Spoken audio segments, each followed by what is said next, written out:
I'm Polly Bath, and I travel throughout the country helping schools to manage and change difficult behavior that interrupts instruction.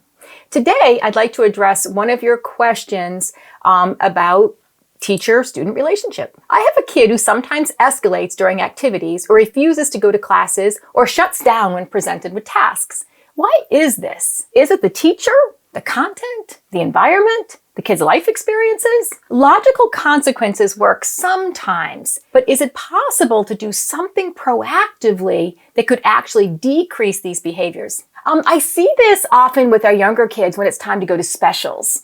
They are uncomfortable with the special, they don't feel they're good at it, or they just don't want to go to that environment. I see it in other instances where I have to, transition to something and I'm not good at transitions.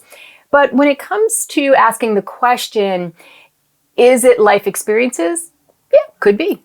Is it the teacher? Yep, that could be. Is it the content? Yep, that could be too. Is it the environment? Yep, all of the above. The way you might start to change that pattern is, let's use the example of if it's a special. First of all, I wish we would stop calling them specials because I want our kids to see that there is just as much value in music and art and media and tech or all of these classes as math and reading and social studies and science. I really want them to see that. So that's just something we have to think about. But when it comes to being proactive, what if you invited the art teacher to come in and co-teach Morning Circle? They might have a class, so you might have to do some little bit of coverage here and there.